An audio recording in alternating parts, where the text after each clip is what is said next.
नमस्कार दोस्तों, फटाफट आपको बताते चलते हैं आज के तमाम मुख्य समाचार, बड़ी खबरें। लेकिन उससे पहले अगर आपको भी 2024 में कांग्रेस की सरकार बनती दिखाई दे रही है तो वीडियो को लाइक करके चैनल सब्सक्राइब कीजिए और बेल आइकन दबाना मत भूलिएगा। कांग्रेस इस दिन लॉन्च करेगी 5 गारंटियों में से एक। सोनिया और राहुल गांधी भी रहेंगे मौजूद। कर्नाटक से ये बड़ी खबर। जी हां दोस्तों, कांग्रेस कर्नाटक में अपनी एक योजना लॉन्च करने जा रही है। ये योजना 5 गारंटियों में से एक है और इस योजना को 30 अगस्त को लॉन्च किया जाएगा। इस दौरान पार्टी के कई बड़े नेता मौजूद रहेंगे। कर्नाटक की कांग्रेस सरकार ने यह फैसला लिया है। बता दें कि इस योजना का नाम गृह लक्ष्मी है और ये कांग्रेस की 5 गारंटी योजना में से एक है जिसका विधानसभा में वादा किया गया था। राज्य की कांग्रेस सरकार 30 अगस्त को कर्नाटक में पार्टी द्वारा वादा की गई 5 गारंटियों में से एक गृह लक्ष्मी योजना लॉन्च करेगी और इस कार्यक्रम में कांग्रेस अध्यक्ष मल्लिकार्जुन खड़गे और पूर्व कांग्रेस अध्यक्ष सोनिया गांधी और राहुल गांधी भी मौजूद रहेंगे। इस योजना में हर महीने घरेलू महिलाओं को 2000 रुपए दिए जाएंगे। ये योजना मैसूर में लॉन्च की जाएगी और बता दें कि कर्नाटक सरकार ने हाल ही में इसकी घोषणा की है और इस मौके पर कांग्रेस के कई बड़े नेता मौजूद रहेंगे। जो करते हैं अगली ब्रेकिंग न्यूज की तरफ। पीएम लालू को सुप्रीम कोर्ट से बड़ी राहत। जमानत याचिका पर अक्टूबर तक टला फैसला। सीबीआई ने दी थी हाईकोर्ट के फैसले को चुनौती। जी हां दोस्तों, आपको बता दें कि आरजेडी सुप्रीमो लालू प्रसाद यादव को शुक्रवार को सुप्रीम कोर्ट से फिलहाल के लिए बड़ी राहत मिली है। लालू की जमानत रद्द करने के लिए सीबीआई की याचिका पर सुप्रीम कोर्ट अक्टूबर में फैसला सुनाएगा। बता दें कि चारा घोटाला मामले में लालू प्रसाद यादव की जमानत के खिलाफ सीबीआई ने सुप्रीम कोर्ट में याचिका दायर की थी जिसमें याचिका रद्द करने की मांग की थी। रुक करते हैं अगली ब्रेकिंग न्यूज की तरफ। कांग्रेस की कार्रवाई पर दिल्ली तक गरमाई सियासत। सीएम बघेल ने कहा चुनाव नजदीक आते ही कर सकते हैं सरकार को दबाने की कोशिश। जी हां दोस्तों, आपको बता दें कि छत्तीसगढ़ में मुख्यमंत्री के जन्मदिन पर हुई प्रवर्तन निदेशालय की कार्रवाई को लेकर मुख्यमंत्री भूपेश बघेल ने तीखा हमला बोल दिया। उन्होंने गुरुवार को दिल्ली में पत्रकार वार्ता के दौरान कहा कि छत्तीसगढ़ में राज्य सरकार को किस तरह दबाया जाए यही कोशिश हो रही है। ये सिलसिला जुलाई 2020 से शुरू हुआ, फिर 2.5 साल तक ईडी हम पर चुप रहे और अब अचानक चुनाव नजदीक आते ही फिर से सरकार को दबाने का काम शुरू हो गया है। रुक करते हैं ब्रेकिंग न्यूज की तरफ। कर्नाटक में प्रगतिशील लेखकों को धमकियों पर सरकार सख्त। सभी मामले क्राइम ब्रांच की विशेष शाखा को स्थानांतरित। जी हां दोस्तों, कर्नाटक में प्रगतिशील लेखकों को बार बार मिल रही धमकियों पर कांग्रेस सरकार ने सख्त रुख अपना लिया है। सरकार के निर्देश पर कर्नाटक पुलिस ने धमकियों के सभी मामलों को सिटी सेंट्रल क्राइम ब्रांच की विशेष शाखा में स्थानांतरित कर दिया है।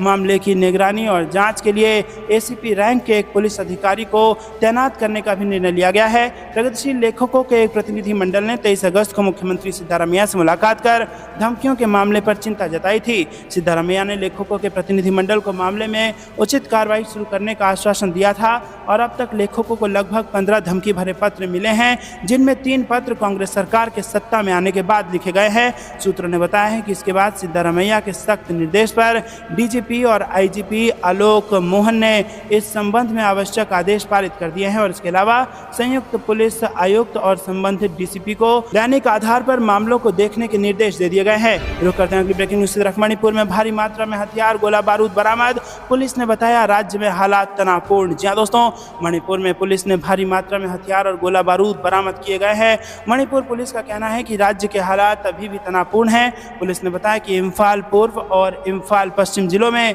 सर्च अभियान चलाया गया और इस दौरान विभिन्न जगहों से 4 बंदूकें, 38 गोला बारूद और 8 बम बरामद किए गए हैं। इनके अलावा पुलिस ने काकचिंग, कांगकोपची और थौबल जिलों में पुलिस ने सर्च अभियान चलाए हैं। रुक करते हैं अगली ब्रेकिंग न्यूज की तरफ। घोटाला प्रदेश और भ्रष्टाचार प्रदेश बन गया है मध्य प्रदेश। कमलनाथ का शिवराज सरकार पर जोरदार हमला। जी हां दोस्तों, आपको बता दें कि मध्य प्रदेश के पूर्व मुख्यमंत्री और कांग्रेस के नेता कमलनाथ ने शुक्रवार को राज्य के मुख्यमंत्री और बीजेपी पर अपराध और भ्रष्टाचार को लेकर जमकर हमला बोला।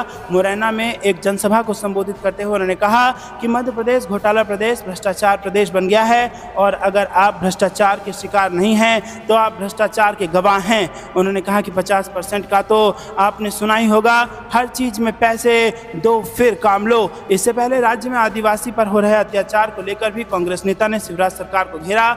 कमलनाथ ने सीएम शिवराज के सवाल किया है, इंसाफ होगा कि नहीं होगा। पूर्व मुख्यमंत्री और प्रदेश कांग्रेस कमेटी अध्यक्ष कमलनाथ ने सिलवानी में हुई आदिवासी की मौत पर सवाल उठाते हुए ट्वीट किया है।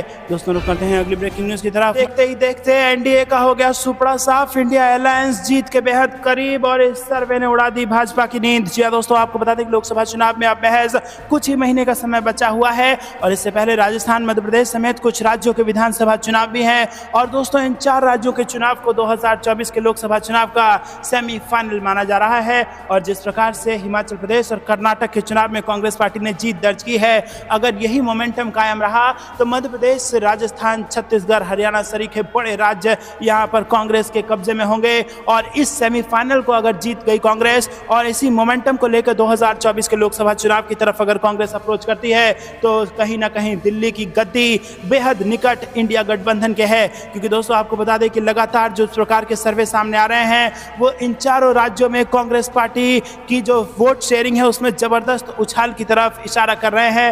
हालांकि इसके कई सारे कारण हैं, लेकिन जब से इंडिया गठबंधन का ऐलान हुआ है कहीं ना कहीं भाजपा को अपनी रणनीति बदलने की जरूरत जरूर यहां पर महसूस हो रही है। और आपको बता दें कि जिस प्रकार से हिमाचल प्रदेश और कर्नाटक में जो पैटर्न दिखा था, जिस प्रकार से वहां पर कांग्रेस पार्टी ने चुनाव लड़ा था, वही मध्य प्रदेश और राजस्थान जैसे राज्यों में रिपीट होने जा रहा है। अगर बात की जाए कर्नाटक की तो कर्नाटक में चुनाव से पहले कई सारे भाजपा नेता ने, भाजपा के दिग्गज नेताओं ने पार्टी बदल ली थी और यहां पर भाजपा छोड़कर कांग्रेस पार्टी में शामिल होने का प्रयास किया था। वहीं यहां पर मध्य प्रदेश में भी देखने को मिल रहा है, मध्य प्रदेश में भी भाजपा के कई बड़े नेता और वो नाराज नेता जो सिंधिया गुट के नाराज नेता माने जाते हैं वो कांग्रेस पार्टी में वापस आ चुके हैं। और इंटरनल रिपोर्ट जो आई है, जो इंटरनल असेसमेंट भाजपा ने किया है जिसके बाद वहां पर प्रत्याशियों को टिकट बांटा जा रहा है, उस इंटरनल रिपोर्ट के हिसाब से कई सारे नेता नाराज हैं और उनको ऐसा लग रहा है कि उनको टिकट नहीं मिलेगा।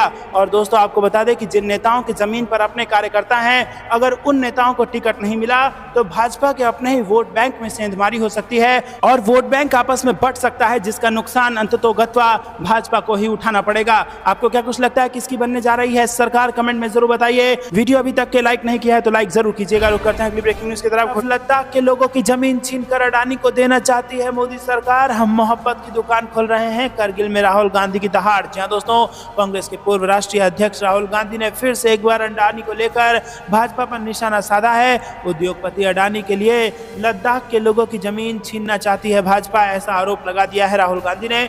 उन्होंने लद्दाख में चीनी सेना के अतिक्रमण के बारे में कथित तौर पर झूठ बोलने के लिए पीएम नरेंद्र मोदी की भी आलोचना की। राहुल गांधी लद्दाख में जनसंपर्क यात्रा पर हैं और मोटरसाइकिल से केंद्र शासित प्रदेश का दौरा कर रहे हैं। करगिल में एक जनसभा को संबोधित करते हुए उन्होंने कहा कि महात्मा गांधी की विचारधारा लद्दाख के लोगों के डीएनए में है। राहुल गांधी ने कहा कि मैंने इस बार पूरे लद्दाख का दौरा किया और मैंने विभिन्न राज्यों के श्रमिकों को विभिन्न बुनियादी ढांचे और निर्माण परियोजनाओं पर मजदूर के रूप में काम करते देखा। दोस्तों रुक करते हैं अगली ब्रेकिंग न्यूज की तरफ। राहुल गांधी ने कर दिया बड़ा दावा, 2024 में बीजेपी को हराएंगे और 4 राज्यों में होने वाले विधानसभा चुनाव में भी जीत की कह दी बात। जी हां दोस्तों, आपको बता दें कि कांग्रेस नेता राहुल गांधी ने दावा किया है कि 2024 के लोकसभा चुनाव में कांग्रेस भाजपा को हरा देगी, ये गारंटी है। ऐसा नहीं है कि कांग्रेस भाजपा को टक्कर नहीं दे सकती। ये भी दावा किया कि आने वाले दिनों में 4 राज्यों में होने वाले विधानसभा चुनावों में भी कांग्रेस जीत हासिल करेगी। वह अपने लंबे लद्दाख दौरे के दौरान वीरवार को कारगिल में एक सभा को संबोधित कर रहे थे। राहुल गांधी ने कहा कि ऐसा कहा जा रहा है कि कांग्रेस का डाउनफॉल है, यह हकीकत नहीं है। कर्नाटक में किसका डाउनफॉल हुआ, हिमाचल प्रदेश में किसका डाउनफॉल हुआ, आप देखेंगे कि राजस्थान, छत्तीसगढ़, मध्य प्रदेश और तेलंगाना में किसका डाउनफॉल होता है। उन्होंने कहा कि कांग्रेस सिर्फ एक राजनीतिक पार्टी नहीं है, ये एक विचारधारा है, एक सोच है, हिंदुस्तान के करोड़ों लोगों के दिलों में है और इसमें संविधान के मूल्य भी हैं और लोगों के लिए सम्मान भी है। भाजपा का राज देख रहे हैं, आपने कांग्रेस का भी राज देखा है, ये नहीं कह सकते हैं कि कांग्रेस भाजपा को टक्कर दे सकती है। दोस्तों रुक करते हैं अगली ब्रेकिंग न्यूज की तरफ। मध्य प्रदेश से आ रही है, भाजपा के अंदर मची भगदड़ और 3 भाजपा नेताओं ने ज्वाइन कर ली है कांग्रेस। जी हां दोस्तों, आपको बता दें कि जिसका डर था भाजपा में वही हुआ। प्रत्याशियों की घोषणा के बाद भाजपा के भीतर भी वही हुआ जो कर्नाटक में हुआ था और जिसके बाद भाजपा कर्नाटक में चुनाव हार गई थी। मध्य प्रदेश में भी कुछ ना कुछ वैसा ही देखने को मिल रहा है। भारतीय जनता पार्टी के प्रत्याशियों की पहली सूची जारी होने के बाद से ही बीजेपी में भगदड़ का माहौल देखने में आ रहा है। लगभग हर दिन ही कोई ना कोई बीजेपी नेता कांग्रेस की सदस्यता ग्रहण कर रहा है।